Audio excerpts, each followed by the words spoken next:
오늘은 니코스 카잔차키스의 히라빈 주르바를 읽어보겠습니다. 출판사는 열린 책들이고 옮긴 이는 이윤기 씨입니다. 현대 그리스 문학을 대표하는 작가이자 20세기 문학의 구도자로 불리는 니코스 카잔차키스는 동서양 사이에 위치한 그리스의 역사적, 사상적 특이성을 체감하고 이를 자유를 찾으려는 투쟁과 연결시켰습니다.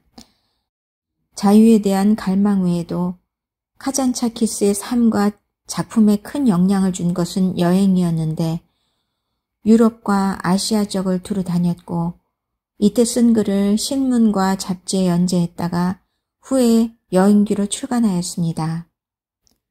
그리스인 조르바를 제대로 한번 읽고 나면 젊은 나이에 나머지 삶이 완전히 달라질 거라고 생각합니다. 그리스인 조르바에 대해서 위대한 문학인들이 이렇게 말하고 있습니다. 카잔차키스처럼 나에게 감동을 준 이는 없다. 그의 작품은 깊고 지니는 가치는 이중적이다. 이 세상에서 그는 많은 것을 경험하고 많은 것을 알고 많은 것을 생산하고 갔다. 알베르트 슈바이처. 카잔차키스야말로 나보다 100번은 더 노벨 문학상을 받았어야 했다. 그의 죽음으로 우리는 가장 위대한 예술가를 잃었다. 알베르 까미. 부드럽고 정교하면서도 강하고 극적인 힘을 보여주는 의심할 여지 없이 높은 예술적 경지에 도달한 작품이다. 토마스 만. 엄청난 집중력과 흥미진진함 속에서 단숨에 읽고야 말았다. 그의 작품은 격렬하게 요동치면서 마음을 심란하게 만드는 한편 지극히 인간적이어서 감동을 준다. 로제 마르탱 듀가르. 무지개처럼 영롱하게 빛을 발하는 상상력, 번뜩이는 역설과 시, 고뇌와 즐거움에 완전히 매료된다. 타임지. 그리스인 조르바는 26개의 챕터로 구성되어 있고 제가 읽으면서 부드럽고 정교하면서도 강하고 극적인 힘으로 특별히 감동받았던 챕터를 선택하여 낭독해드리겠습니다. 먼저 첫 번째 챕터입니다. 항구 도시 피레스포에서 조르바를 처음 만났다. 나는 그때 항구에서 크레타 섬으로 가는 배를 기다리고 있었다. 날이 밝기 직전인데 밖에는 비가 내리고 있었다. 북아프리카에서 불어오는 시로코 바람이 유리문을 닫았는데도 파도의 포마를 조그만 카페 안으로 날렸다. 카페 안은 발효시킨 셀비어 술과 사람 냄새가 진동했다. 추운 날씨 탓에 사람들의 숨결은 김이 되어 유리창에 뽀얗게 서려 있었다. 밤을 거기에서 보낸 뱃사람 대여섯이 갈색 양피 리퍼 재킷 차림으로 앉아 커피나 셀비어 술을 들며 희끄무레한 창 저쪽의 바다를 바라보고 있었다. 사나운 물결에 놀란 물고기들은 아예 바다 깊숙이 몸을 숨기고 수면이 잔잔해질 때를 기다릴 즈음이었다. 카페에 북적거리고 있던 어부들은 폭풍이 자고 물고기들이 미끼를 쫓아 수면으로 올라올 때를 기다렸다. 서대, 놀래기, 홍어가 밤의 여로에서 돌아올 시각을 기다리는 것이었다. 날이 밝아오기 시작했다. 유리문이 밀리며 건장한 덩치를 한 옷에 군데군데 진흙이 튄 늑수구레한 부두 노동자 하나가 맨발과 맨머리로 들어섰다. 여 콘스탄티, 재미가 어떤가? 하늘색 외투차림의 늙은 뱃사람 하나가 소리쳤다. 콘스탄티라고 불린 사람이 침을 뱉고는 말을 받았다. 그래, 어떨 것 같나? 아침 인사는 술집에 나와 하고 저녁 인사는 하숙집에 가서 하지. 내 사는 게 이 모양이야. 일거리가 있어야지. 몇 사람이 웃었고 또 몇 사람은 고개를 가로저으며 불경한 소리를 했다. 산다는 게 감옥살이지. 카라게지 극장에서 개똥철학 나부랭이를 주워들은 듯한 덥석부리가 말했다. 그것도 종신형이고 말고 빌어먹을.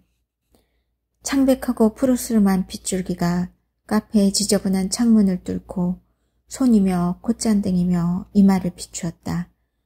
빗줄기는 내친 걸음에 카운터까지 뛰어올라 술병을 휘감았다. 전등이 무색해지자 밤새 술을 파느라고 잠을 설친 주인이 손을 뻗쳐 스위치를 꺼버렸다. 잠시 정적이 감돌았다. 사람들 시선이 일제히 아직 희끄무레한 창밖 하늘로 향했다. 파도 소리가 들렸다. 카페 안에서는 그 소리가 수연통 빠는 소리와 한데 어울렸다. 늙은 뱃사람이 한숨을 쉬었다. 레모니 선장 어떻게 된 거 아닌가? 아이고 하느님, 그 사람을 도와주십시오. 그는 이렇게 말하고는 시선을 바다로 돌려 호통을 쳤다. 남의 집구석 망치는 너 바다에게 하느님의 저주가 있을지어다. 이 말 끝에 그는 자기의 잿빛 수염을 깨물었다. 나는 구석자리에 앉아 있었다. 한기가 느껴져 두 번째로 셀비어스를 시켰다. 나는 자고 싶은 욕망과 이른 새벽의 피로 그리고 적막과 싸웠다. 나는 희뿌연 창문 저쪽에 백고동과 짐스레꾼 뱃사람들의 고함 소리로 깨어나는 항구를 바라보았다. 보고 있는 동안 바다, 대기, 그리고 내 여행 계획으로 짜인 보이지 않는 그물이 내 가슴을 압박하는 것 같았다. 내 시선은 큰 배의 검은 뱃머리를 떠나지 않았다. 선체는 여전히 어둠에 잠겨 있었다. 비도 멎을 기미가 보이지 않았다. 하늘과 땅의 진창이 그 긴 빗줄기들로 마치 이어진 듯 보였다. 검은 배와 그림자와 비를 바라보고 있으려니 내 슬픔이 형체를 드러냈다. 추억들이 떠올랐다. 비와 우울증이 습기 가득한 대기 위에서 사랑하는 친구의 모습으로 화했다. 작년이던가 전생이던가 어제 일이던가 바로 이 항구로 내려와 그에게 작별 인사를 한 것은 나는 그날 아침의 빗줄기와 한기 그리고 새벽의 미명을 떠올렸다. 그때 역시 내 마음은 무거웠다. 사랑하는 친구와 서서히 헤어진다는 것은 얼마나 쓰라린 일인가. 단칼에 베듯 이별해버리고서 고독 속에 남는 편이 훨씬 나으리라. 고독이야말로 인간 본연의 상태니까. 그러나 그 비 오던 새벽에 나는 친구를 놓아줄 수 없었다. 뒤에 그 이유를 알았지만 어쩌랴. 이미 때가 늦은 것을. 나는 친구와 함께 배에 올라 그의 선실에 흩어진 옷가방 사이에 앉았다. 나는 그가 다른 일에 주의를 쏟고 있는 동안 꽤 오래 그를 바라보고 있었다. 흡사 그의 모습을 하나하나 깡그리 기억해 두려는 사람처럼 푸르스름하고 맑은 눈빛, 둥글고 앳된 얼굴, 이지적이고 오만한 표정, 그리고 무엇보다도 손가락이 가늘고 긴 귀족적인 그의 손. 어느 순간 그는 자신을 개걸스레 훑고 있는 내 시선을 알아챘다. 그는 자기 감정을 숨기고 싶을 때 늘 그러듯이 비웃는 듯한 표정을 하고 몸을 돌렸다. 그는 나를 보았고 나를 이해했다. 그는 이별의 슬픔을 따돌리려고 차갑게 웃으면서 내게 물었다. 언제까지야? 무슨 뜻인가? 언제까지라니? 언제까지 대가리에 잉크를 뒤집어 쓴 채 종이나 씹으면서 있겠다는 것인가? 나와 함께 가세.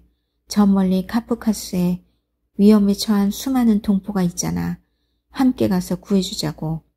그러다 자신의 그 고귀한 계획이 덧없다는 듯이 웃으면서 덧붙였다. 하긴 구해주지 말아야 할지도 모르지. 하지만 자네는 이렇게 설교하지 않았는가. 자신을 구하는 유일한 길은 남을 구하려고 애쓰는 것이다라고. 그럼 구해야지. 자네는 설교에만 소질이 있는 건가? 왜 나랑 같이 가지 않는 건가?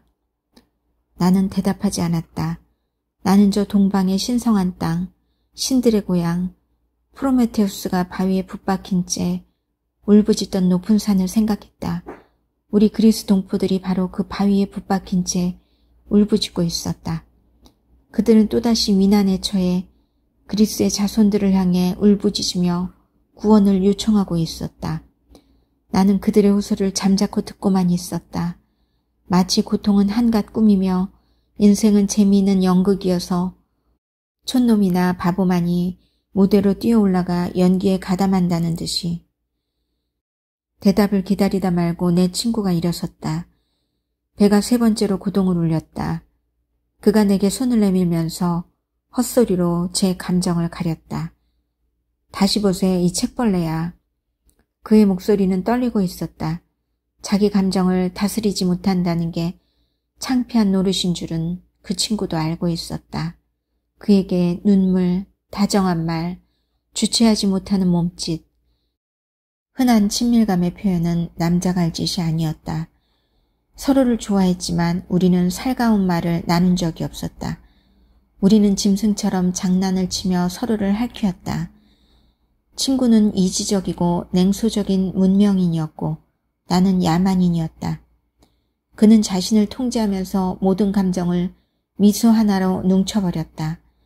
나는 느닷없이 엉뚱하고 거친 웃음을 터뜨리기 일쑤였다. 나는 거친 말로 내 감정을 감추어보려고 했다. 그러나 창피했다. 아니, 정확하게 말하면 창피했던 것도 아니고 내 감정이 제대로 감춰지지 않았다. 나는 그의 손을 잡았다. 그 손을 붙잡고 놓아주지 않으려 했다. 그가 흠칫 놀라며 나를 보았다. 섭섭한가? 그가 설핏 미소를 지었다. 응. 내가 조용히 대답했다. 왜? 가만. 전에 우리 뭐라고 했더라? 몇 년 전에 합의 보지 않았느냔 말이야. 자네가 좋아하는 그 외인들 말로 뭐? 후도신? 아타락시아? 올림푸스의 평정? 얼굴은 미소 짓는 부동의 가면. 가면 뒤의 일이야 각자의 몫이고. 그래. 나는 긴 말을 하다가 난처해지지 않으려 다시 짧게 대답했다. 나는 내 목소리를 조절할 자신이 없었다. 배 위에 종이 울어 선실의 방문객을 몰아내었다. 조용히 비가 내리고 있었다. 슬픈 이별의 인사, 약속, 긴 입맞춤, 그리고 다급한 당부의 말들이 난무했다. 어머니는 자식에게, 아내는 남편에게, 친구는 친구에게 몸을 던졌다. 마치 영영 헤어지는 사람들처럼 그 작은 이별이 다른 이별, 영원한 이별을 상기시키는 것처럼. 그때 젖은 대기를 흔들며 조종 같은 종소리가 이물에서 고물로 울려 퍼졌다. 나는 몸서리쳤다. 내 친구가 내게로 몸을 기울였다. 무슨 불길한 예감 같은 것이라도? 친구가 나지막하게 물었다. 그래, 내가 대답했다. 자네 그런 터무니없는 걸 믿는 건가? 아니, 나는 분명하게 대답했다. 그런데 왜? 그런데 같은 건 없었다. 나는 그런 걸 믿지 않았다. 그런데도 나는 두려웠다. 친구는 왼손으로 내 무릎을 살짝 때렸다. 단념할 때마다 나오는 그의 버릇이었다. 내가 결정을 독촉할 경우 그는 내 독촉이 마음에 들지 않으면 귀를 막고 거절하고는 했다. 결국 내 독촉을 수락할 때는 좋아, 자네 시키는 대로 하지. 우정을 봐서. 이렇게 말하는 듯이 내 무릎을 살짝 치는 것이었다. 그는 2-3번 눈을 깜빡거리다가 다시 나를 응시했다. 그는 나의 불안을 눈치채고서는 웃음, 미소, 농담 같은 우리가 즐겨 쓰던 무기의 사용을 망설였다. 좋아, 손이나 좀 주게. 우리 둘 중에 하나가 죽을 곱이라도 만나면. 친구는 창피한 듯이 말을 멈췄다. 그토록 오랫동안 형이상학적 비약을 농하고 채식주의자, 심령주의자, 접신론자, 심령체 따위와 한때 뭉뚱그려 도매꿈으로 넘기던 우리였으니. 그래서 나는 그의 뒷말을 짐작해 보려고 했었다. 이걸 하나의 게임으로 생각하자고? 그는 어쩌다 내뱉은 위태로운 말에서 얼른 벗어나려고 서둘러 말했다. 자네나 나나 죽음의 위기를 맞거든 상대를 아주 강렬하게 생각해서 상대가 어디에 있든지 자신의 위험을 알 수 있게 해주기로 하는 거야. 됐나? 그는 웃으려고 했지만 입술은 얼어붙기라도 한 듯 제대로 움직이지 않았다. 됐어. 내가 대답했다. 자기 감정을 너무 드러내었나 싶었던지 친구는 서둘러 이렇게 덧붙였다.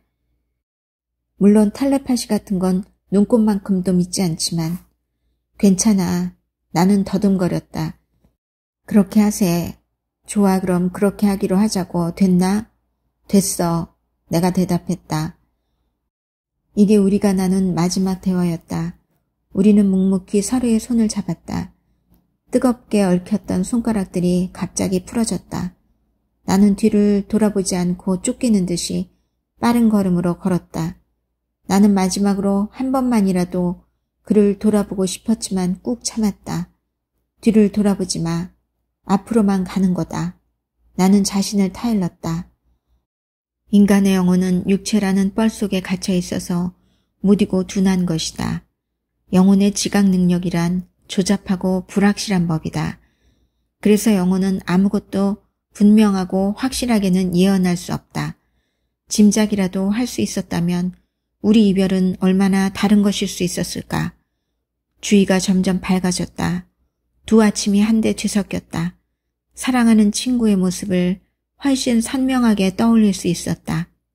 하지만 친구의 얼굴은 항구에 내리는 비와 축축한 대기 속에 쓸쓸하게 굳어 있었다. 카페의 문이 왈칵 열리면서 바다의 파도 소리와 함께 다부진 몸집의 뱃사람 하나가 들어왔는데 콧수염을 늘어뜨렸고 다리를 쩍 벌린 모습이었다. 반기는 소리가 여기저기서 튀어나왔다. 어서 오십시오, 레모니 선장. 나는 구석자리에서 잔뜩 웅크리고 아까의 상념을 이어가려고 애썼다.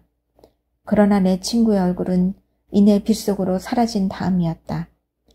밖이 점점 더 밝아졌다.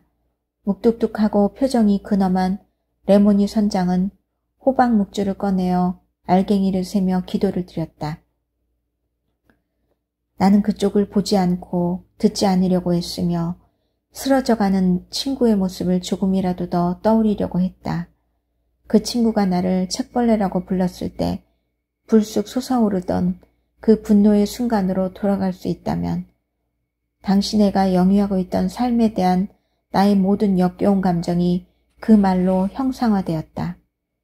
그토록 강렬하게 인생을 사랑한다면서 어떻게 책 나부랭이와 잉크로 더럽혀진 종이에다 자신을 그리도 오랫동안 내박쳐 둘 수 있단 말인가.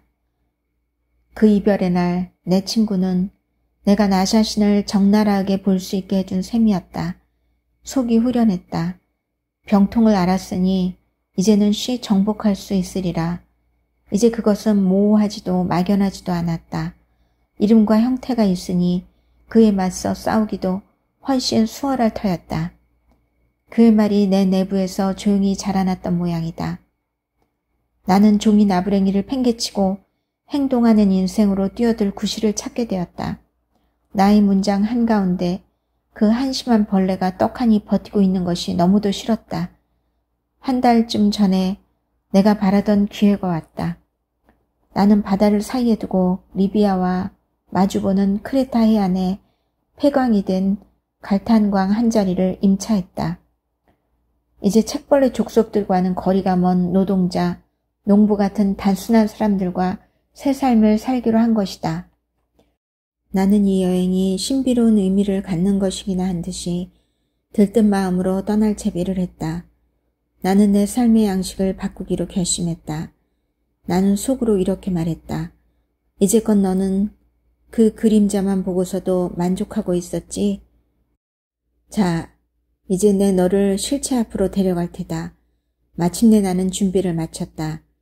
떠나기 전날 밤 종이들을 뒤적이다가 나의 미완성 원고와 마주쳤다. 나는 그 원고를 집어 들여다보며 망설였다.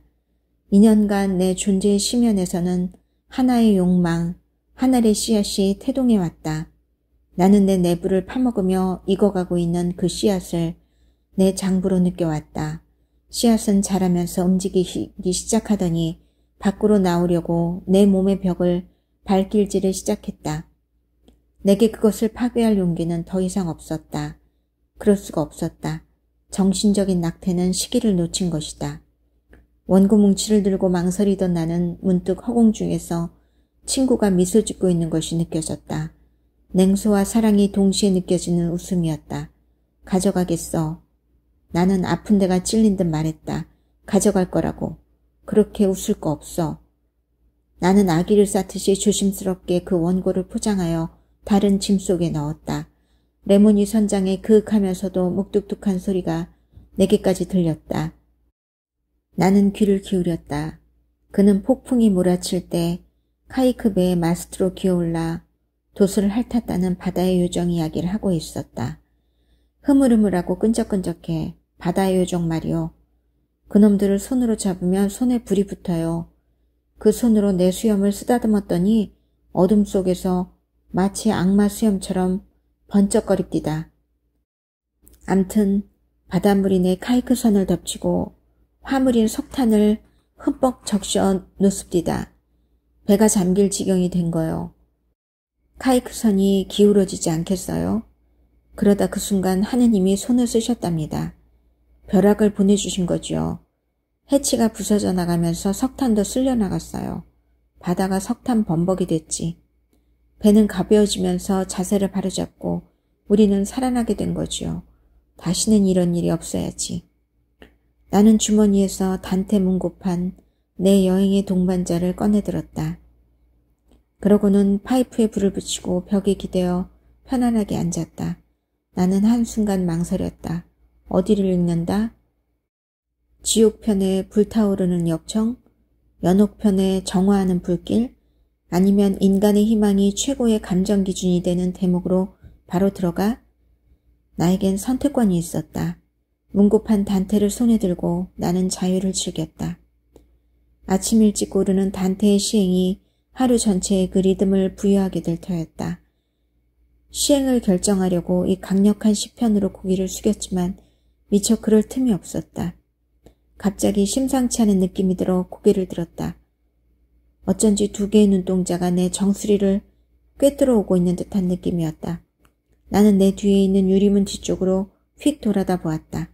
잠깐이지만 내 머릿속에서는 내 친구를 다시 만나게 된다는 허황한 희망이 번뜩였다. 나는 기적을 받아들일 준비가 되어 있었지만 기적은 일어나지 않았다. 키가 크고 몸이 가는 60대 노인 하나가 유리창을 코로 누른 채 찌르는 듯한 시선으로 나를 보고 있었다. 그는 겨드랑이에다 다소 납작한 보따리를 하나 끼고 있었다. 내게 가장 강렬한 인상을 준 것은 냉소적이면서도 불길같이 섬뜩한 그의 강렬한 시선이었다. 어쨌든 내게는 그렇게 보였다. 시선이 나와 마주치자 자기가 찾는 사람인지 아닌지 가늠해보는 것 같던 그 낯선 사람은 단호하게 팔을 뻗어 문을 열었다. 그러고는 성큼성큼 탁자 사이를 지나 내 앞에 우뚝 섰다. 여행하시오? 그가 물었다. 어디로요? 하느님의 섭리만 믿고 가시오? 크레타로 가는 길입니다. 왜 묻습니까? 날 데려가시겠소?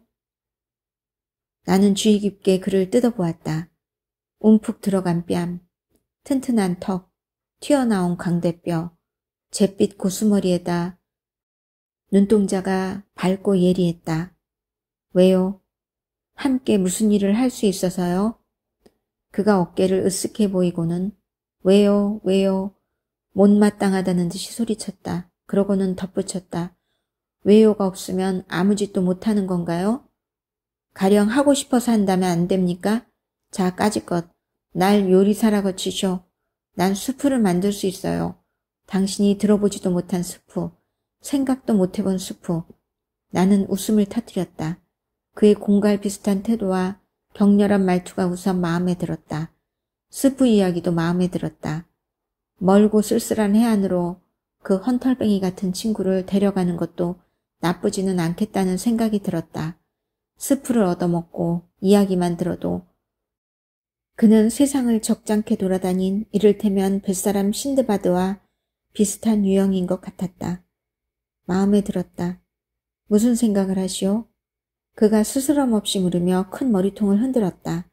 당신 역시 저울 한 벌 가지고 다니는 거 아니오? 매사를 정밀하게 달아보는 버릇 말이오. 자, 젊은 양반, 결정해버리쇼. 눈 꽉 감고 해버리는 거요. 꺽다리 영감이 앞에 우뚝 서 있어서 말을 하려면 일일이 고개를 들어야 하는 게 귀찮았다. 나는 단테를 덮었다. 앉읍시다. 그러고는 물었다. 셀비엇을 한잔 하시겠어? 셀비어? 그는 가소롭다는 듯이 콧방귀를 뀌고는 급사를 향해 소리를 질렀다. 이봐 웨이터, 여기 럼주 한 잔. 그는 럼을 조금씩 홀짝거렸다. 입안에 굴리며 오래 맛을 보다 천천히 삼켜버려 속을 덮이는 것이었다. 육감주의자군. 꼭 감식가 같아. 이런 생각이 들었다. 무슨 일을 하십니까? 내가 물었다. 닥치는 대로 하죠. 발로도 하고 손으로도 하고 머리로도 하고. 하지만 해본 일만 해가지고서야 어디 성에 차겠소? 마지막으로 하신 일이 뭡니까? 광산에서 일했지요. 이래봬도 괜찮은 광부랍니다. 금속을 조금 알지요. 광맥을 찾고 갱도 짜는 것도 좀 압니다. 수직갱도도 잘 내려가고. 나는 겁이 없거든요. 일 잘하고 있었죠. 십장을 지냈는데 불만이라고는 하나도 없었어요. 그런데 악마가 끼어들고 말았지요. 지난 토요일 밤에 공연히 한번 그래보고 싶어서 그냥 시찰 나온 사장을 붙잡아 패줬는데. 아니 왜요? 그자가 영감님에게 무슨 잘못이라도 저질렀나요? 내게 말이요? 전혀요. 그날 처음 만난걸요. 그 불쌍한 친구 우리한테 담배를 나눠주기까지 했어요. 그런데요? 아, 당신은 입만 열면 질문이구먼. 그냥 지랄병이 도진 것뿐이라니까 그러네. 젊은 양반. 물레방앗간집 마누라 이야기 아시겠지? 물레방앗간집 마누라 궁둥짝을 보고 철자법을 배우겠다는 생각은 당신도 안 하시겠지? 물레방앗간집 마누라 궁둥짝. 인간의 이성이란 그런 거지 뭐. 인간의 이성에 관한 정의라면 나도 꽤 읽은 편이었다. 하지만 그 헌털뱅이 영감의 정의 같은 것은 읽은 적이 없었다. 놀라웠다. 내 정의가 내 마음에 들었다. 나는 흥미를 가지고 새로 사귄 길동무를 바라보았다. 그의 얼굴은 주름투성이인데다 벌레 먹은 나무처럼 풍상에 찌들어 있었다. 몇 년 뒤 또 하나의 얼굴에서 똑같은 닳고 찌든 나무의 인상을 받았는데 파나이트 이스트라티의 얼굴이 그랬다. 그 보따리 속에 무엇이 들어있습니까? 먹을 것인가요? 옷인가요? 아니면 연장? 길동무는 어깨를 으쓱거리며 웃음을 터뜨렸다. 당신 참 눈치가 있는 사람 같소. 실례되는 말이지만. 그가 대답했다. 그러고는 길고 옹이 박힌 손가락으로 보따리를 찔러 보이면서 덧붙였다. 아니요. 산투르 옷이다. 산투르? 산투르를 연주합니까? 먹고 살기가 고될 때는 산투르를 연주하며 여인숙을 돌아다니기도 합니다. 마케도니아에서 전해지는 클레프트 산적의 옛 노래도 부릅니다. 그러고 나서 모자를 벗어들고 바로 이 베레모 말이요. 한 바퀴 돌면 돈으로 가득 차는 게요. 이름을 여쭈어도 될까요? 알레식스 조르바. 내가 꺽다리인데다 대가리가 납작 케이크처럼 생겨먹어 빵집 가래삽이라고 부르는 친구들도 있지요. 한때 볶은 호박씨를 팔고 다녔다고 해서 심심풀이라고 부르는 치들도 있었고 또 흰 곰팡이라는 벼루도 있습니다. 이렇게 부르는 놈들 말로는 내가 가는 곳마다 장난질을 쳐서 그렇답니다. 모든 게 개판이 된다고. 그 밖에도 벼루가 많지만 그건 다음으로 미루기로 합시다. 어떻게 해서 산투르를 다 배우게 되었지요? 20살 때였어. 내가 그때 올림푸스산 기슭에 있는 우리 마을에서 처음 산투르 소리를 들었지요. 혼을 쭉 빼놓는 것 같습니다. 사흘 동안 밥을 못 먹었을 정도였으니까. 어디가 아파서 그러느냐 아버지가 묻습니다. 아버지 영혼이 화평하시기를. 산투르를 배우고 싶습니다. 창피하지도 않으냐? 내가 집시냐? 거지 깽깽이가 되겠다는 것이냐? 저는 산투르가 배우고 싶습니다. 결혼하려고 꿈을 쳐둔 돈이 조금 있었지요. 유치한 생각이었소만 그 당시엔 대가리도 덜 여물었고 혈기만 왕성했지요. 병신같이 결혼 같은 걸 하려고 마음먹었다니. 아무튼 있는 걸 몽땅 털고 몇 푼 더 보태 산투르를 하나 샀지요. 지금 당신이 보고 있는 바로 이놈입니다. 나는 산투르를 들고 살로니카로 튀어 터키인 레트셉 에펜티를 찾아갔지요. 그는 아무에게나 산투르를 가르쳐 주었지요. 그 앞에 일단 넙죽 엎드리고 봤어요. 왜 그러느냐 꼬마 이교도야. 산투르를 배우고 싶습니다. 오냐. 그런데 왜 내 발밑에 엎드려느냐. 월사금으로 낼 돈이 없습니다. 산투르에 단단히 미친 게로구나. 네. 그럼 여기 있어도 좋다 젊은 친구야. 나는 월사금을 받지 않는단다. 나는 1년을 거기 있으면서 공부했지요. 하느님이 그 영감의 무덤을 돌보아 주시기를. 지금쯤 아마 죽었을 겁니다. 하느님이 걔도 천당에다 들여놓으신다면 레트셉 에펜티에게도 천당문을 활짝 열어주실 것이외다. 산투르를 다룰 줄 알게 되면서 나는 전혀 딴 사람이 되었어요. 기분이 좋지 않을 때나 빈털터리가 될 때는 산투르를 칩니다. 그러면 기운이 생기지요. 내가 산투르를 칠 때는 당신이 말을 걸 수도 있겠지만 내게는 들리지 않아요. 들린다고 해도 대답을 못해요.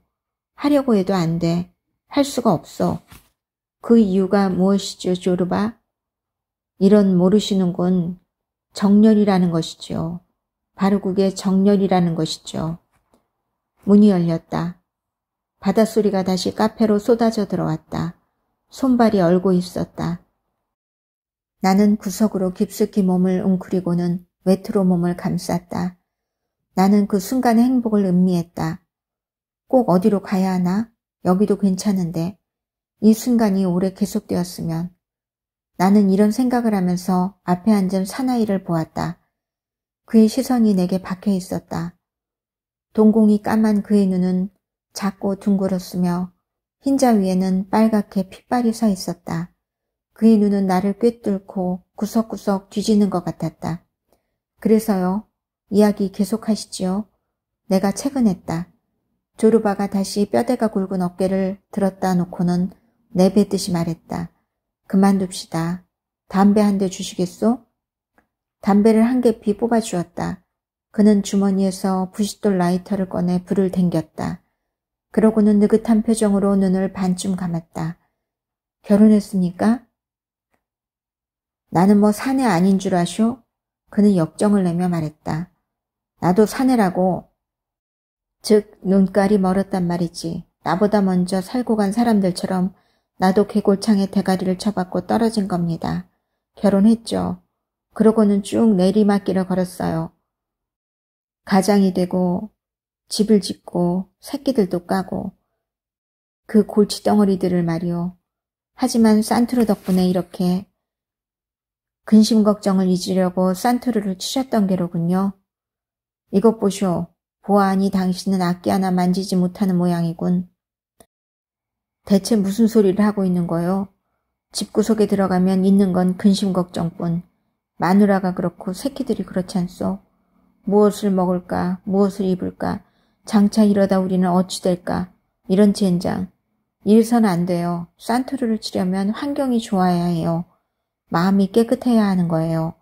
마누라가 한마디로 될 것을 10마디 잔소리를 늘어놓는다면 무슨 기분으로 산투르를 치겠어? 새끼들이 배고프다고 빽빽거리는데 산투르를 어떻게 치겠소? 산투르를 치려면 온갖 정성을 산투르에만 쏟아야 해요. 알겠어요? 그래, 알겠다.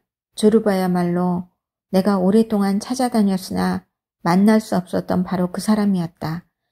그는 살아있는 가슴과 커다랗고 푸짐한 언어를 쏟아내는 입과 위대한 야성의 영혼을 가진 사나이, 아직 모태인 대지에서 탯줄이 떨어지지 않은 사나이였다.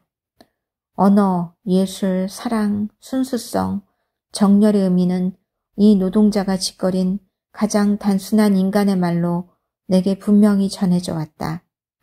나는 곡괭이와 산투르를 함께 다룰 수 있는 그의 손을 보았다. 두 손은 못이 박히고 터지고 일그러진 데다 힘줄이 솟아나와 있었다. 그는 여자의 옷이라도 벗기는 것처럼 섬세하고 주 깊은 손놀림으로 보따리를 열고 세월에 닦여 반짝거리는 산투르를 꺼냈다. 줄이 여러 개였는데 줄 끝에는 노쇠와 상아와 붉은 비단술 장식이 매달려 있었다. 그는 그 큰 손으로 여자를 애무하듯 조심스럽게 그러나 정열적으로 줄을 골랐다. 그러다가는 사랑하는 여자가 감기에 걸리지 않도록 다시 옷을 입히는 것처럼 다시 보따리에 싸기 시작했다. 이게 내 산투르 옷이다. 그가 그렇게 중얼거리며 보따리를 다시 의자 위에 조심스럽게 놓았다. 뱃사람들이 술잔을 부딪히며 웃음을 터뜨리고 있었다. 늙은 뱃사람 하나가 친근하게 레모니 선장의 등을 두드렸다. 선장, 당신 이만저만 겁먹었던 게 아닌데 솔직히 그랬잖아. 목숨만 건져달라고 성 니콜라우스에게 빌면서 약속한 양초가 몇 개나 될지 누가 알아? 선장이 짙은 눈썹을 일그러뜨렸다. 천만에 내 맹세코 말해두지만 죽음의 천사장이 내 앞에 턱 나타났을 때 내가 생각한 건 성모 마리아님도 성 니콜라우스도 아니었네. 나는 그저 살라미수 쪽을 돌아보고 내 마누라를 생각하며 소리쳤지. 아이고 카테리나, 지금 이 순간 당신과 침대 속에 누워있다면 얼마나 좋을꼬. 뱃사람들이 또 한 번 웃음을 터뜨렸고 레모니 선장도 뒤이어 웃었다. 사내란 참 알 수 없는 동물이야. 그가 키득거렸다. 천사장이 머리 위로 칼을 들고 서 있는데 사내의 마음이란 거기에 가 있다니. 딴 데도 아닌 거기. 늙은 쇠골은 악마나 물어가야지. 그가 손뼉을 쳤다. 이 친구들에게 한 잔씩 돌려. 조르바는 그 큰 귀를 쫑긋 세웠다. 몸을 돌려 그 뱃사람을 보았다가 다시 나를 보며 물었다. 거기라니, 그게 어딘데요? 저 친구들 지금 무슨 이야기하고 있어? 하지만 금방 이해하고는 탄성을 올렸다. 그러면 그렇지. 브라보, 젊은 양반.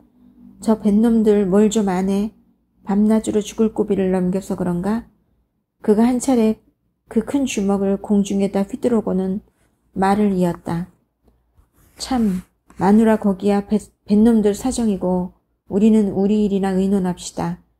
나는 여기 있을까 꺼져버릴까 어서 그거나 결정하쇼. 나는 조르바의 품 안으로 뛰어들고 싶은 충동을 억눌러야 했다. 조르바 씨, 이야기는 끝났어요. 나와 같이 갑시다. 마침 크레타엔 내 갈탄광이 있어요. 당신은 인부들을 감독하면 될 겁니다. 밤이면 모래 위에 다리를 뻗고 앉아 먹고 마십시다. 내겐 아내도 자식도 강아지도 없으니까 그러다 심드렁해지면 당신은 산투르를 치고. 마음이 내키면, 알죠? 마음이 내키면 말이요. 일이야 당신이 바라는 만큼 해주겠소. 거기 가면 나는 당신 사람이니까. 하지만 산투르 말인데 그건 달라요. 산투르는 짐승이요. 짐승에겐 자유가 있어야 해요. 마음이 내키면 칠 거요. 또 노래도 할 거요. 제인 베키코, 하사피코, 펜토잘리도 추고. 그러나 처음부터 분명히 말해놓겠는데 마음이 내켜야 해요. 분명히 해둡시다. 나에게 강요하면 그때는 끝장이에요. 이런 문제에서만큼은 당신은 내가 인간이라는 걸 인정해야 한다 이겁니다. 인간이라니 무슨 뜻이죠? 자유라는 거지. 나는 럼주 한 잔을 더 시켰다. 2잔 가져와. 조르바가 호령하고는 이렇게 덧붙였다. 당신도 한 잔 있어야 함께 마실 게 아니겠소.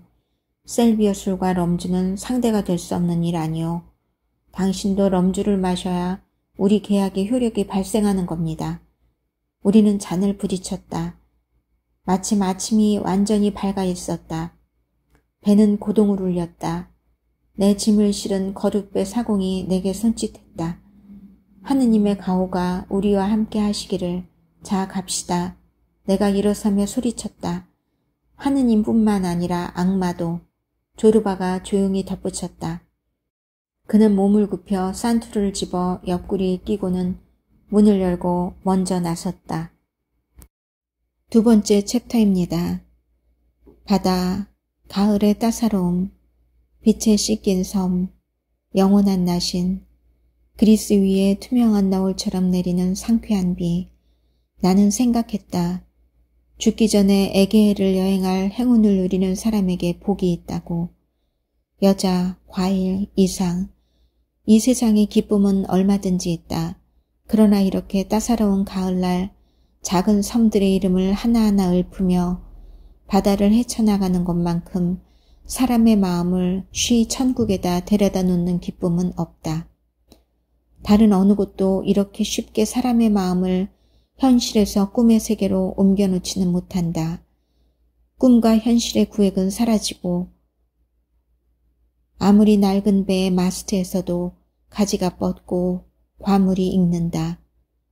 이곳 그리스에서는 필요가 기적의 어머니 노릇을 하고 있는 듯하다. 정오 가까이 되어 비가 멎었다. 태양은 구름을 가르고 그 따사로운 얼굴을 내밀어 그 빗살로 사랑하는 바다와 대지를 씻고 닦고 어루만졌다. 나는 뱃머리에 서서 시야에 드러난 기적을 만끽할 수 있도록 나 자신을 내버려 두었다. 배 위에는 그리스인들이 우글댔다. 눈은 탐욕스럽고 머릿속들은 장바닥에 잡동사니 물건들 같고 거간질하고 다툼하고 간사한 도깨비들, 음이 맞지 않는 피아노, 솔직하고 표독스러운 입, 거친 안악들, 성질대로 한다면 두 손으로 배를 붙잡고 바닷물에 꽂아 넣어 술렁술렁 흔들어 살아서 복잡거리는 것들, 인간, 쥐, 벌레들을 깡그리 씻어내고는 말끔해진 모습으로 다시 띄워놓고 싶었다. 그러나 때로 나는 연민에 휩싸였다. 형이상학적 3단 논법의 결론만큼이나 차가운 불교적 자비심 같은 것이었다. 인간만을 향한 자비심이 아니라 발버둥치고 울고 소리치고 소망하며 만사무상의 헛개비임을 알지 못하는 살아있는 모든 것을 향한 자비심이었다. 그리스인에 대한 자비며 갈탄광에 대한 자비며 붓다에 대한 나의 미완성의 원고와 갑자기 순수한 대기를 흔들고 더럽히는 헛된 명함의 배합일 뿐 저 모든 것들에 대한 자비였다. 조르바는 창백해진 얼굴을 찡그린 채 뱃머리에 밧줄 타리 위에 앉아 있었다.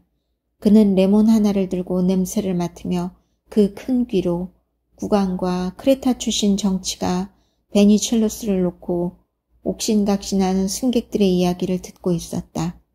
그러다 말고는 고개를 내저으며 침을 탁 뱉고 빈정거렸다. 시답지 않은 소리하고 자빠졌네. 자식들. 창피한 줄도 모르는 모양이야. 시답지 않은 소리라니 그게 무슨 말입니까, 조르바. 무슨 뜻이냐 하면 임금이니 민주주의니 국민투표니 국회의원이니 해봐야 다 그거니까 하는 소리요. 조르바는 당대의 사건들을 한참 넘어서 있어서 그런 것들은 이미 캐캐묵은 쓰레기들일 뿐인 모양이었다. 분명 그에게는 전신기술, 증기선과 엔진, 당대의 도덕과 종교는 녹슨 고물총처럼 보였으리라. 그의 정신은 세상보다 더 빨리 달리고 있었다. 해안선이 들쭉날쭉 춤을 춰대면서 마스트 위로 로프가 삐걱거리자 타고 있는 여자들의 얼굴은 레몬보다 더 샛노래졌다. 그들은 이미 무기, 화장, 보디스, 머리핀, 빗 등을 버린 지 오래되었다. 입술은 파리해지고 손톱색은 퍼렇게 변해가고 있었다. 늙은 수다쟁이들은 빌려서 치장한 장신구, 리본, 가짜 눈썹, 얼굴에다 찍어 붙인 점, 브래지어를 모조리 벗어던졌다. 토하기 직전인 그들을 보고 있으려니 역겨움과 큰 연민이 동시에 느껴졌다. 조르바의 얼굴도 노래지다 못해 푸르댕댕해졌다. 빛나던 눈빛도 흐리멍덩해졌다. 저녁이 되어서야 그의 눈빛이 다시 돌아오기 시작했다. 그는 배를 따라오며 물 위로 솟구치는 돌고래 2마리를 가리켰다. 돌고래다! 그가 기쁜 듯이 소리를 질렀다. 나는 그제야 그의 왼손 집게손가락이 반 이상 잘려나간 걸 알았다. 그에게 가려고 일어섰는데 속이 울렁거렸다. 손가락은 어떻게 된 겁니까, 조르바? 내가 소리쳐 물었다. 아무것도 아니요. 그가 이렇게 대답했다. 돌고래를 보고도 아무렇지 않게 생각하는 내가 못마땅한 모양이었다. 기계 만지다 잘렸어요? 그의 기분을 모른 채 하며 내가 물었다. 뭘 안다고 기계 어쩌고 하시오? 내 손으로 잘랐소. 당신 손으로? 왜요? 당신은 모를 거에다 두목. 그가 어깨를 들었다 놓으며 말했다. 안 해본 것이 없다고 했지요. 한때 도자기를 만들었지요. 그 노름에 미쳤더랬어요. 흙덩이를 가지고 만들고 싶은 건 아무거나 만든다는 게 어떤 건지 아시오? 푸르르 농로를 돌리면 진흙덩이가 동그랗게 되는 겁니다. 흡사 이런 말을 알아듣듯이 말입니다. 항아리를 만들어야지, 접시를 만들어야지, 아니 램프를 만들까? 귀신도 모를 물건을 만들까? 사람이라고 할 수 있는 건 모름지기 이런 게 아닐까요? 자유 말이요. 그는 바다를 잊은 지 오래였다. 그는 더 이상 레몬을 깨물고 있지 않았다. 눈빛이 다시 맑아져 있었다. 그래서요? 내가 물었다. 손가락이 어떻게 되었느냐니까? 참, 그게 농로 돌리는데 자꾸 거치적거리더란 말이요. 이게 끼어들어 글쎄 내가 만들려던 걸 뭉개어놓지 뭡니까? 그래서 어느 날 도끼를 들어 아프지 않던가요? 그게 무슨 말이요? 나는 목석이 아니요? 나도 사람입니다. 당연히 아프죠. 하지만 이게 자꾸 거치적거리며 신경을 돋우었어요. 그래서 잘라버렸지요. 해가 빠지면서 바다는 조용해졌다. 구름도 사라졌다. 밤별이 빛나기 시작했다. 나는 바다를 보고 하늘을 바라보면서 생각했다. 얼마나 사랑하면 손톱끼를 들어 내리치고 아픔을 참을 수 있는 것일까. 그러나 나는 내 감정을 나타내지 않았다. 그건 좀 심한데요, 주루바. 내가 웃으면서 말했다. 그 이야기를 들으니 성인전의 금욕주의자 이야기가 생각나는군요. 여자를 보고 유교계 갈등이 견디기 어렵자 이 양반은 도끼를 들어 참 병신 같은 친구도 다 있네. 주루바는 나의 다음 말을 짐작했는지 소리를 버럭 질렀다. 그걸 자르다니. 그럼 병신은 지옥에 나가야지. 그거 참 순진하고도 깜깜한 친굴세. 그건 장애물이 아니에요. 하지만 아주 큰 장애물이 될 수도 있겠지요. 나는 우겼다. 뭐 하는데 말인가요? 하늘나라로 들어가는데. 조르바가 곁눈질로 한심하다는 듯이 나를 바라보다 이렇게 말했다. 이 답답한 양반아, 그건 천국으로 들어가는 열쇠라는 걸 왜 모르셔? 그는 고개를 들어 내세의 삶, 천국, 여자, 성직자 따위의 생각이 복잡하게 오고 가는 내 마음속을 들여다보려는 듯이 나를 노려보았다. 그러나 나는 내 심중을 별로 헤아리지 못한 것 같았다.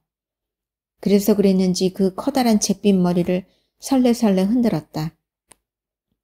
병신은 천국에 못 들어가요. 그는 이렇게 말하고는 입을 다물어 버렸다. 나는 내 자리로 들어가 누워 책을 펼쳐들었다. 붓다 생각이 여전히 내 머리에 남아있었다. 나는 몇 년 동안 내 마음에 평화와 안식을 가져다 주던 붓다와 목자의 대화를 읽었다. 목자, 내 식사는 준비되었고 암양의 젖도 짜두었습니다. 내 집 대문은 잠겨 있고 불도 피웠습니다. 그러니 하늘이여 마음대로 비를 내려도 좋습니다. 붓다, 내게는 더 이상 음식이나 젖이 필요하지 않습니다. 바람이 내 처소이며 불 또한 꺼졌습니다. 그러니 하늘이여 마음대로 비를 내려도 좋습니다. 목자, 내게는 황소가 있습니다. 내게는 암소가 있습니다. 내 아버지에게서 물려받은 목초지도 있고 내 암소를 모두 거느릴 종자소도 있습니다.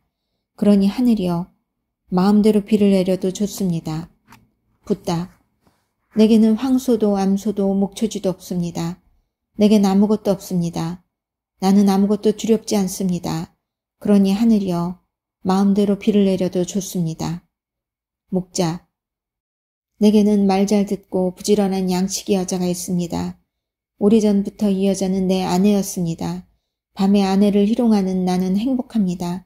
그러니 하늘이여 마음대로 비를 내려도 좋습니다. 붓다, 내게는 자유롭고 착한 영혼이 있습니다. 나는 오래전부터 내 영혼을 길들여왔고 나와 희롱하는 것도 가르쳐 놓았습니다. 그러니 하늘이여 마음대로 비를 내려도 좋습니다. 이 두 목소리는 잠들 때까지 내 귀를 울렸다. 바람이 다시 일어났고 파도는 두꺼운 선창 위에서 부서지고 있었다. 나는 비몽사몽간에 한 자락 연기처럼 떠 있었다. 폭풍이 일면서 목초지와 암소와 종자소와 황소는 물속으로 사라져버렸다. 바람이 지붕을 걷고 불을 껐으며 여자는 울부짖다 진흙탕 위에 쓰러졌다. 목자는 통곡하기 시작했다. 무슨 말을 하는지는 들리지 않았지만 목자는 울부짖고 있었다. 나는 바다 깊은 곳으로 가라앉은 물고기처럼 깊은 잠속으로 가라앉았다. 아침에 일어나자 배 오른편에는 자랑스러운 섬이 우뚝 버티고 서 있었다. 옅은 핑크빛 산들은 가을의 태양 아래서 안개 속으로 미소를 보내왔다. 배 옆으로 남빛 바다는 여전히 씩씩거리고 있었다. 갈색 담요를 뒤집어 쓴 조르바는 열심히 크레타 섬을 바라보고 있었다. 그의 시선은 재빨리 산에서 평야로 내려오더니 해안을 따라 흡사 그 해변과 물을 전부터 잘 알고 있었고 다시 그곳을 디딜 수 있어서 기쁘다는 듯이 샅샅이 더듬어 보는 것이었다. 나는 그에게 다가가 어깨를 툭 치며 말을 걸었다. 조르바, 크레타가 초행이 아닌 모양이군요. 꼭 얘 친구 보듯이 하고 있잖아요. 조르바는 귀찮다는 듯이 하품을 했다. 나는 조르바가 이야기하고 싶지 않은 모양이라고 생각했다. 나는 미소를 지었다. 이야기하고 싶지 않은 모양이군요, 조르바. 꼭 그렇기 때문이라고 할 수 없겠어요, 젊은 두목. 그냥 이야기하는 게 힘이 들어요. 힘이 들다니 왜요? 그는 바로 대답하지 않았다. 그의 두 눈은 다시 해변을 천천히 더듬었다. 갑판 위에서 잔 탓으로 잿빛 고스머리는 이슬로 반짝이고 있었다. 떠오르는 햇빛이 똑바로 그의 볼이며 턱 그리고 목에 팬 주름을 비추었다. 이윽고 그가 입술을 움직였다. 입술은 염소입처럼 두껍고 약간 처져 있었다. 아침이면 나는 입을 여는 게 힘들어져요. 정말 힘들어요. 미안합니다, 두목. 그는 다시 입을 다물어 버렸고 둥글고 조그만 두 눈은 다시 크레타 섬에 가 있었다. 종이 울려 아침 식사 시간을 알렸다. 푸르댕댕하고 누렇게 뜬 얼굴들이 선실에서 몰려나오기 시작했다. 말았던 머리를 지저분하게 늘어뜨린 여자들이 비틀거리며 식탁 사이로 지나갔다. 여자들 몸에서 개워낸 오물과 오드콜로뉴 냄새가 났고 눈은 겁에 질려 흐릿하고 멍청해 보였다. 내 앞에 앉은 쭈르바는 동양인 식도락과 같은 얼굴로 커피 냄새를 정성스럽게 맡았다. 그는 빵 위에다 버터와 꿀을 발라 먹었다. 얼굴은 화색이 돌면서 더욱 침착해졌고 입술에서는 시간이 감에 따라 부드러워졌다. 그는 천천히 졸음을 털고 다시 아침을 맞은 그를 은밀하게 바라보았는데 그의 눈은 시간과 더불어 광채를 더해갔다. 그는 담배에 불을 붙여 맛있게 빨고는 털투성이 콧구멍으로 파란 연기를 뿜어내었다. 오른쪽 다리를 접어 깔고 앉으며 동양식으로 편안하게 자리를 잡았다. 이제 말할 수 있게 된 모양이었다. 크레타가 초행이냐고 물었죠? 그가 말을 시작했다.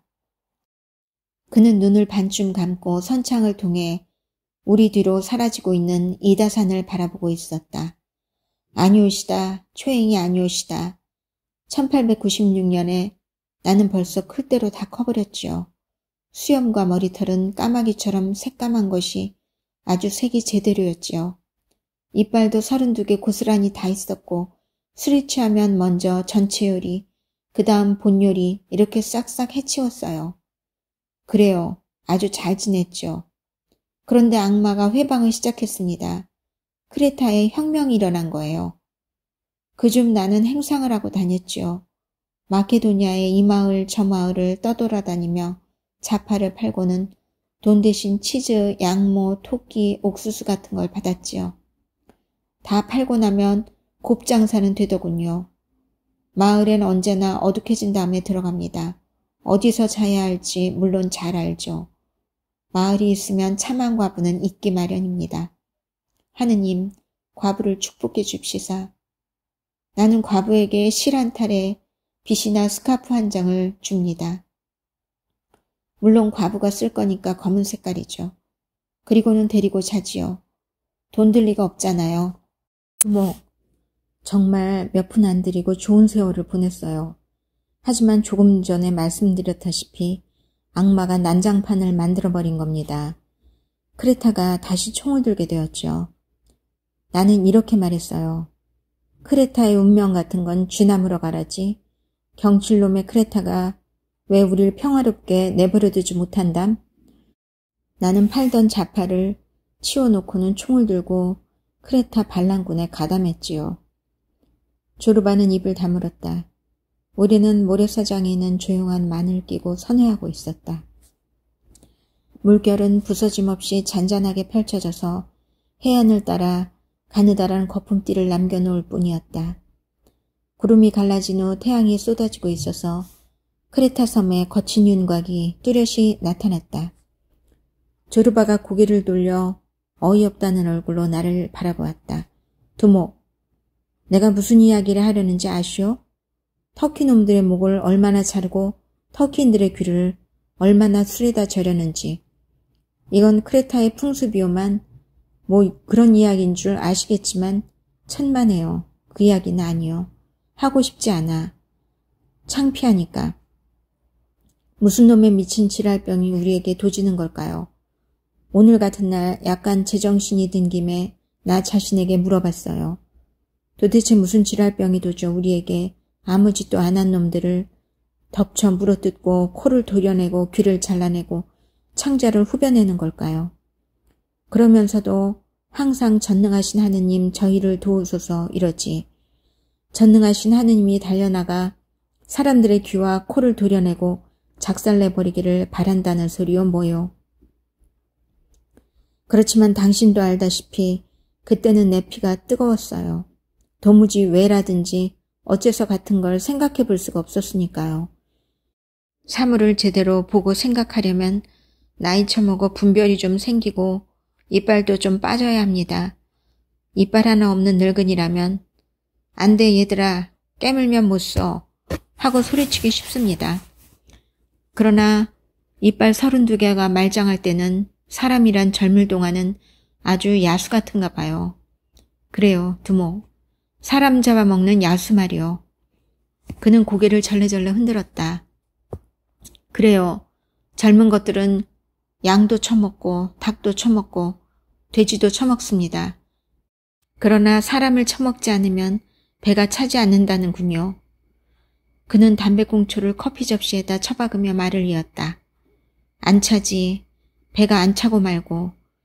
자, 우리 공부 많이 한 올빼미 양반은 이 문제에 대해서 뭐라고 하시겠어? 응? 그는 대답을 기다리지 않았다. 뭐라고 할 수 있겠어요?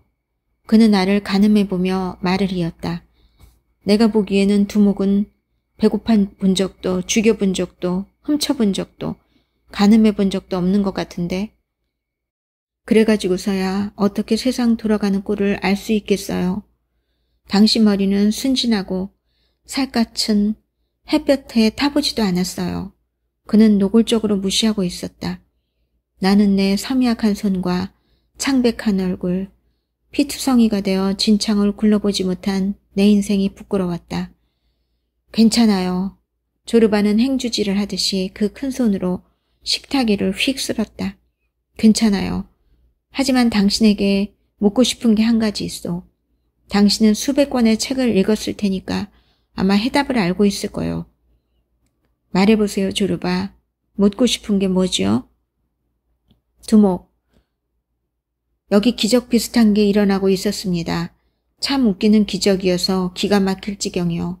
우리는 반란군이 되어 그 지랄을 했는데 사기치고 훔치고 죽이고 있는데 그 덕분에 게오르기우스 왕자가 크레타로 왔답니다. 그러고는 자유라니. 그는 놀라움으로 휘둥그레진 눈으로 나를 바라보았다.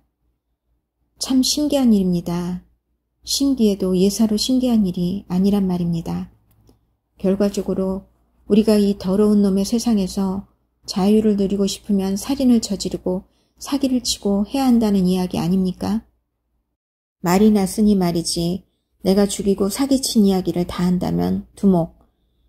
아마 머리털 끝이 송두리째 곤두설 겁니다. 그런데도 그 결과가 뭐였냐고요? 자유라니. 우리 같은 것들에게 벼락을 내려 싹 쓸어버리지 않고 자유를 주신 하느님이라니 나는 이해할 수가 없어요. 그는 도움을 구하듯이 나를 바라보았다. 그 문제로 꽤 오래 고민해 보았으나 그 의미를 헤아릴 수 없을 때 오는 괴로움이 그의 표정에 역력했다. 두목은 이해할 수 있겠어요? 그가 괴로운 듯이 내게 물었다. 이해하다니 뭘? 내가 무슨 이야기를 들려줄 수 있단 말인가? 우리가 하느님이라고 부르는 것은 존재하지 않는 것뿐만 아니라 우리가 살인이라고 부르는 것, 악행이라고 부르는 것도 세계의 자유를 위한 투쟁에서 필요한 것이라고 해야 한단 말인가? 나는 조르바를 위해 단순한 설명을 찾아내려고 애썼다. 식물이 똥과 진흙 속에서 어떻게 돋아나고 꽃으로 피어나는지요. 조르바, 이렇게 한번 생각해봐요. 똥과 진흙은 인간이고 꽃은 자유라고? 조르바가 주먹으로 식탁을 치며 외쳤다. 그러면 씨앗은? 식물이 싹으로 돋아나려면 씨앗이 있어야 합니다. 우리 내장 속에 그런 씨앗을 집어넣은 건 누구죠? 이 씨앗이 친절하고 정직한 곳에서는 왜 꽃을 피우지 못하지요? 왜 피와 더러운 걸음을 필요로 하느냐 말입니다. 나는 고개를 가로저었다. 모르겠어. 누가 할까요? 없을걸요? 그렇다면 조르바는 절망적으로 부르짖으며 거칠게 자기 주변을 휘둘러 보았다. 이 모든 알량한 배들과 기계들, 넥타이들은 다 무슨 소용이랍니까? 바다에 진절머리를 내던 승객 두엇이 옆에서 커피를 마시며 힘을 차리고 있었다. 그들은 신나는 말싸움이나 벌어진 줄 알고 귀를 세웠다. 조르바는 그게 역겨웠던지 목소리를 낮췄다. 화제를 돌립시다. 그 생각만 하면 옆에 있는 것들은 의자고 램프고 내 대가리고 모조리 벽에다 찧어버리고 싶다니까. 하지만 그래봐야 뾰족한 수가 있나요? 손해배상이나 하고 의사에게 달려가 대가리에 붕대만 감을 뿐이지. 만약 하느님이 계시다면 이건 더 고약해. 우리는 볼장 다 본 거야. 이 양반은 하늘 위에서 날 내려다보고 배를 잡고 웃고 있을 거야. 그는 귀찮게 구는 파리를 쫓는 듯이 손을 내저었다. 그런 건 다 집어치웁시다. 내가 하려던 말은 이겁니다. 왕실의 배가 무수한 깃발을 달고 당도하여 축포를 발사하기 시작하더니 이윽고 게오르기스 왕자가 크레타의 땅을 밟았을 때의 이야기인데 온 백성이 자유를 찾았다고 미쳐 날뛰는 꼴 본 적 있어요? 없어요? 아 저런. 그럼 두목은 눈뜬 장님으로 살다 죽을 팔자시군. 내가 1000년을 산다 해도 내 육신이 썩어 한 줌 재로 남을 때까지 난 그날 본 건 잊지 못할 겁니다요. 우리가 입맛대로 하늘나라 낙원을 선택할 수 있다면 낙원이라면 마땅히 그런 것이 하겠지만 하느님께 말씀드릴 겁니다. 오 하느님, 내 낙원은 아프로디테의 신목과 깃발이 나부기는 크레타 섬이게 하시고 게오르기스 왕자가 크레타의 흙을 밟던 순간이 세세연년 계속되게 하소서. 그러면 족하겠나이다. 조르바는 다시 한번 입을 다물었다. 그는 콧수염을 쓸어 올린 다음 찬물을 한 컵 가득 부어 벌컥벌컥 들이켰다. 조르바, 크레타에서 무슨 일이 있었다는 겁니까? 이야기 좀 들읍시다. 그 길고 긴 이야기를 꼭 해야 하는 거요? 조르바의 말투가 퉁명스러워졌다. 보세요. 내 말씀드립지요만 이 세상은 수수께끼, 인간이란 야만스러운 짐승에 지나지 않아요. 야수이면서도 신이기도 하지요. 마케도니아에서 나와 함께 온 반란군 상놈 중에 요르가란 놈이 있었습니다. 극형에 처해야 마땅한 진짜 돼지 같은 놈이었답니다. 아 글쎄 이런 놈까지 울지 않겠어요? 왜 우느냐 요르가, 이 개새끼야. 너 같은 돼지 새끼가 못하러다 오니 내가 물었지요. 나도 눈물을 마구 흘리고 있었답니다. 그랬더니 이자는 내 목을 안고 애새끼처럼 꺼이꺼이 우는 게 아니겠습니까? 이 개자식은 지갑을 꺼내어 터키 놈들에게서 빼앗은 그 말을 주르르 쏟아내더니 한 주먹씩 공중으로 던지는 겁니다. 알겠어요, 두목? 이런 게 자유라고. 나는 일어서서 갑판으로 올라갔다. 맑은 바닷바람을 좀 쐬고 싶어서였다. 이런 게 자유라고? 나는 생각했다. 정열을 품는 것, 황금 조각을 걸어 모으는 것, 그러다 갑자기 자신의 정열을 무찌르고 보물을 사방에 날려버리는 것, 하나의 정열에서 풀려나와 다른 더 고상한 정열의 지배를 받는 것. 그러나 이 역시 예속의 한 형태가 아닌가. 이상을 위하여, 종족을 위하여, 하느님을 위하여 자기를 희생한다. 우리의 지향이 고상할수록 우리가 묶이는 노예의 사슬이 더 길어지는 것 뿐일지도 모른다. 그래서 우리는 훨씬 넓은 경기장에서 찢고 까불다가 그 사슬의 한계에 이르지 않은 채 죽을 수도 있을 것이다. 이것이 소위 말하는 자유일까? 오후 늦게 우리는 모래 깔린 해안에 내려 말끔하게 씻긴 흰 모래, 아직 꽃이 지지 않은 유도와 무화과와 캐러브콩 나무, 오른쪽으로는 쉬고 있는 여인의 모습을 닮은 나무 한 그루 없는 잿빛 구릉을 보았다. 여인의 턱 밑에서 목을 따라 갈탄광에 거무스름한 광맥이 뻗어 있었다. 가을바람이 불어왔다. 찢긴 구름은 천천히 대지 위를 달리며 그림자를 대지 위에 부드럽게 들이우고 있었다. 또 한때의 구름이 하늘 저쪽에서 일어났다. 태양의 구름 뒤로 들어갔다 나옴에 따라 대지의 표정은 살아있는 얼굴처럼 밝아졌다가 어두워지곤 했다. 나는 한동안 모래 위에 서서 풍경을 바라보았다. 내 앞에는 아직도 사막처럼 매혹적이지만 필경은 죽음같이 무서운 신성한 고요가 기다리고 있을 터였다. 붓다의 노래가 내가 선 대지에서 솟아나 내 존재의 심연으로 들어왔다. 내 언제면 혼자 친구도 없이 기쁨과 슬픔도 없이 오직 만사가 꿈이라는 신성한 확신 하나에만 의지한 채 고독이 들 수 있을까? 언제면 욕망을 털고 누더기 하나만으로 산속에 묻힐 수 있을까? 언제면 내 육신은 단지 병이며 죄악이며 늙음이며 죽음이란 확신을 얻고 두려움 없이 숲으로 은거할 수 있을까? 언제면, 오 언제면 겨드랑이에 산토르를 낀 조르바가 불안정한 걸음걸이로 내 앞으로 다가왔다. 갈탄광은 저기 있어요. 나는 내 속을 감추려고 이렇게 말하며 여인의 얼굴 같은 구릉을 가리켰다. 조르바는 내가 가리키는 곳으로는 고개도 돌리지 않고 미간을 찌푸렸다. 뒤에 봅시다, 두목. 지금은 그걸 볼 때가 아닙니다. 이놈의 땅덩어리가 멈출 때까지 기다립시다. 악마가 흔드는 것처럼 이놈의 땅덩이가 아직도 울렁거리고 있어요.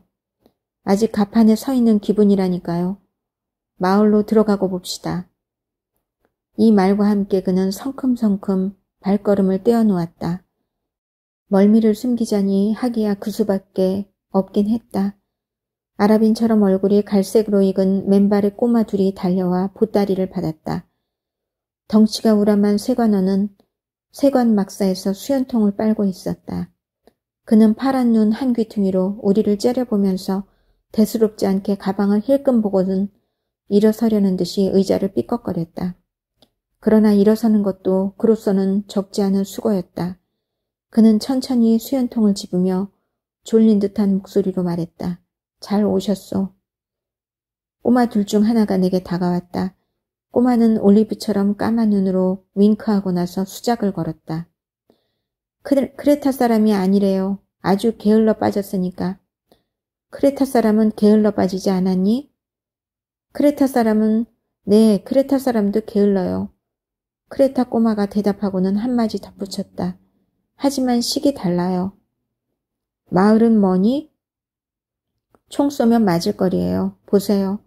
저 골짜기에 있는 반 너머죠. 좋은 마을이에요. 아저씨, 없는 게 없어요. 캐러브콩 나무, 콩, 가루, 기름, 술, 그리고 저기 모래밭에서는 크레타 섬에서 가장 먼저 따는 오이, 토마토, 가지, 그리고 수박이 나요. 아프리카에서 불어오는 시로코 바람에 빨리 익는 거예요. 밤에 과수원에 앉아있으면 열매가 굵어지는 소리와 터지는 소리가 들려요. 조르바는 앞서가고 있었다. 그는 머리 가누기가 여전히 힘겨워 보였다. 그가 침을 탁 뱉었다. 힘내요 조르바, 다 왔잖소. 이제 겁낼 거 없어요. 우리는 걸음을 빨리 했다.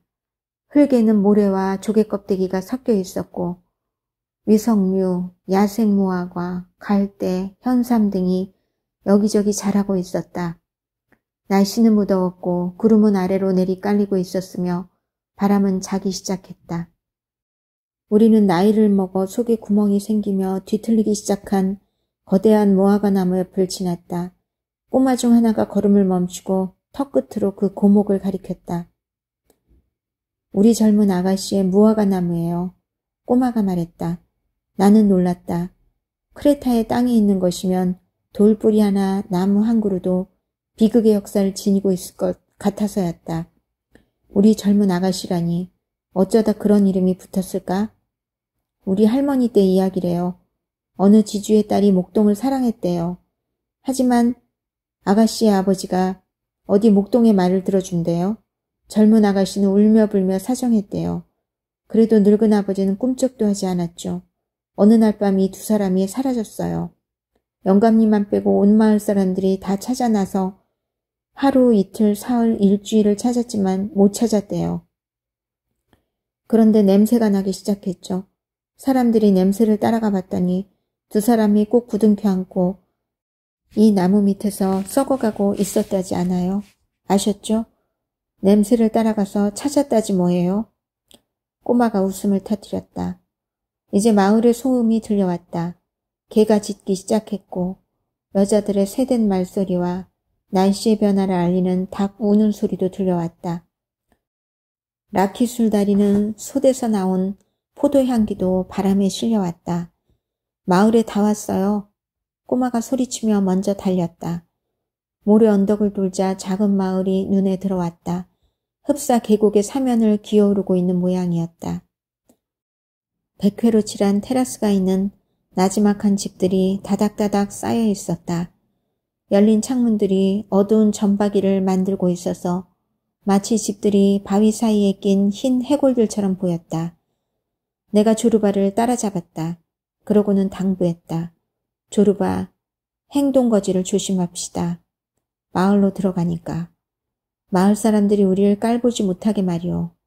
아주 거창한 사업가 행세를 하자는 겁니다. 나는 관례인이고 당신은 십장이에요. 크레타 사람들 그리 호락호락하지 않아요. 보는 순간 이상한 데가 있으면 단박에 별명을 붙여버리거든. 한 번 붙으면 아무리 때려 해봐야 소용이 없어요. 국 냄비를 꼬리에 단 강아지 꼴이 되고 말지. 조르바는 수염을 한 주먹 움켜쥐고 생각에 잠겨 있다가 내뱉었다. 이것 봐요 두목. 과부만 제대로 걸리면 그런 건 걱정할 필요 없어요. 과부가 없으면. 마을로 들어서는 바로 그 순간 누더기를 걸친 거지 여자가 우리에게 달려와 손을 내밀었다. 더럽고 지저분한 얼굴에 콧수염까지 거뭇거뭇하게 난 여자였다. 보쇼 형제, 영혼이 있수? 조르바가 걸음을 멈추었다. 있지. 그가 엄숙하게 대답했다. 그럼 5드라크마만 줘요. 조르바가 주머니를 뒤져 낡은 가죽 지갑을 꺼냈다. 여기 5드라크마 있어. 그때까지 시무룩해 있던 입술에 그제야 웃음이 번졌다. 그가 뒤를 돌아보며 한마디 했다. 두목, 이 동네는 물건값이 참 싼 모양이군요. 영혼값이 겨우 5드라크마라니. 동네 개들이 우리 쪽으로 달려왔고 여인네들은 테라스에 기대어 내려다보고 있었다. 아이들은 소리를 지르며 우리 뒤를 따랐다. 강아지 소리를 내는 녀석이 있는가 하면 자동차 경적 소리를 내는 녀석도 있었고 우리 앞으로 달려오면서 놀란 듯 큰 눈으로 우리를 보는 녀석들도 있었다. 우리는 마을 광장에 당도하였다. 두 그루의 하얀 포플러 거목 옆으로 의자랍시고 조잡하게 만들어 놓은 통나무들이 놓여 있었다. 맞은편은 카페였는데 빛바랜 커다란 간판이 매달려 있었다. 모데스티 카페 겸 정육점. 왜 웃습니까? 조르바가 물었다. 그러나 내겐 대답할 시간이 없었다. 카페 겸 정육점 문이 열리며 짙은 청색 바지에 빨간 허리띠를 찬 대여섯 명의 거구가 튀어나왔다. 그들이 소리쳤다. 어서 옵시오 친구들. 들어와서 라켓술이나 한 잔 드시구려. 방금 내린 거라 아직 따뜻하답니다. 조르바가 입맛을 다셨다. 어때요, 두목? 그가 돌아보며 내게 윙크했다. 한 잔 해야죠. 우리는 라켓술을 한 잔씩 마셨는데 그 한 잔에 속이 확 달아올랐다. 카페 겸 정육점 주인은 활달하고 씩씩하고 정정한 영감이었는데 그가 우리 몫으로 의자를 내왔다. 나는 묵을 만한 데가 있느냐고 물었다. 마담 오르탕스한테 가쇼. 누군가가 소리쳤다. 여기 프랑스 여자가 있어? 놀란 내가 물었다. 어디서 왔는지 알게 뭐요. 안 돌아다닌 데가 없을 테니. 돌아다니다 이제 여기 눌러앉아 여인숙 하나 꾸리고 있지요. 사탕도 팔아요. 아이가 소리를 질렀다. 바르고 칠하고 화장이 요란해요. 또 누군가가 말했다. 목에는 댕기를 두르고 앵무새도 기르고 있대요. 과부요? 그 여자 과부요? 조르바가 물었다. 카페 주인이 자기의 짙은 잿빛 수염을 움켜쥐었다. 어이, 이 수염이 몇 개나 되는지 셀 수 있겠어? 몇 개요? 그 여자 과부는 과부로되 남편이 몇이었는지 아무도 몰라. 알아듣겠소? 알아들었소. 조르바가 대답하며 입맛을 다셨다. 그 여자가 당신도 호라비로 만들어줄 수 있을걸? 조심하라고 친구. 한 노인이 소리치자 모두가 웃음을 터뜨렸다. 우리는 술을 한 잔씩 더 들었다. 카페 주인이 보리빵과 염소젖으로 만든 치즈, 배를 얹은 쟁반을 내놓았다. 이 사람들 자꾸 쑥덕거리지 마소. 마담 집에 가다니 어림도 없는 소리. 여기서 묵게 될 거야. 콘도 마놀리오. 내가 이분들을 모실게. 우리 집에는 애도 없고 집이 커서 방도 많거든. 노인이 말했다. 안 됐습니다. 아나그노스티 아저씨. 내가 먼저 말했으니까요. 카페 주인이 노인의 귀에 대고 소리를 질렀다. 아나그노스티 영감이 말했다. 자네는 한 분만 밖에. 한 분은 내가 모실 테니까 늙은 친구를. 어느 늙은 놈 말이요. 조르바가 늙었다는 말에 발끈해서 말했다. 우린 함께 있을 겁니다. 나는 이렇게 말하면서 조르바에게 흥분하지 말라는 신호를 보냈다. 우리는 함께 있어야 하니까 오르탕스 부인네 여인숙으로 가겠소. 어서 오십시오. 어서 오세요. 희끗희끗한 황갈색 머리카락에 키가 작고 몸집이 실팍한 여자가 안짱다리 걸음으로 아장거리며 포플러 밑을 걸어 나왔다. 턱에는 털까지 돋아난 점이 있었다. 목에는 붉은색이 짙은 벨벳 리본을 돌려감고 있었고 쪼그라진 뺨에는 자줏빛 분자국이 드러나 보였다. 조그만 머리 타래가 이마에서 찰랑거리는 품이 연극 새끼 독수리에 출연하던 만년의 사라 베르나르 같았다. 뵙게 되어 반갑습니다. 오르탕스 부인. 나는 갑자기 유쾌한 기분에 사로잡혀 여자 손등에 키스할 준비까지 하면서 대답했다. 인생이 문득 동화 아니면 세익스피어의 영국 템페스트의 도입부가 된 것처럼 보였다. 우리는 가상의 조난을 당한 뒤 뼛속까지 바닷물에 젖은 채로 막 섬에 발을 올려놓은 것이다. 황홀한 해안을 탐사하고 나서 이제 그 지역 주민들과 정중하게 인사를 나누고 있는 참이다. 그 여자 오르탕스는 이 섬의 여왕, 다시 말하면 해변 모래톱에 걸려 반쯤 썩어가고 있는 번들거리는 노란 물개처럼 느껴졌다. 그녀 뒤로는 때가 꼬질꼬질하고 덥수룩하고 하지만 모두가 유쾌한 기분에 들떠있는 얼굴의 백성들, 즉 이 섬에 캘리번들이 서서 자신들의 여왕을 긍지와 경멸이 뒤섞인 시선으로 지켜보고 있었다. 변장한 왕자인 조르바도 여자를 마치 옛 전우인 양, 낡은 프리기타민 양 바라보고 있었다. 그 배는 먼 바다를 돌며 싸웠고 승리와 패배를 모두 맛보았으며 해치는 부서지고 마스트는 부러지고 돛은 찢겨 이제 분과 크림으로 여기저기에 난 균열들을 간신히 메꾼 모양대로 이 해안에 물러앉아 기다리고 있는 중이었다. 당연히 그녀가 기다리는 것은 온몸이 흉터로 뒤덮인 조르바 선장이었다. 나는 이 두 배우가 크레타 세트장, 대충 만든 다음 페인트 붓으로 몇 번 갈겨 칠한 무대에서 마침내 해우하는 장면을 보는 것이 무척 즐거웠다. 침대 둘을 주십시오. 마담 오르탕스. 나는 러브씬 연기의 늙은 전문가에게 고개를 숙이며 말했다. 침대 둘입니다. 빈대는 사양합니다. 빈대는 없어요. 당연히 없죠. 오르탕스 부인이 도발적인 시선을 던지며 부르짖었다. 맙소사. 캘리번들이 소리치며 일제히 야유를 보냈다. 없어, 없다고. 오르탕스 부인이 자갈바닥에 퉁퉁한 발을 구르며 우겼다. 여자는 짙은 하늘색 스타킹에 우아한 실크 리본 장식을 했으나 학대를 많이 당한 듯한 뾰족 구두를 신고 있었다. 물러가라, 변덕쟁이 프리마돈나, 여시나 먹어라. 캘리번들이 다시 왁자하게 웃어댔다.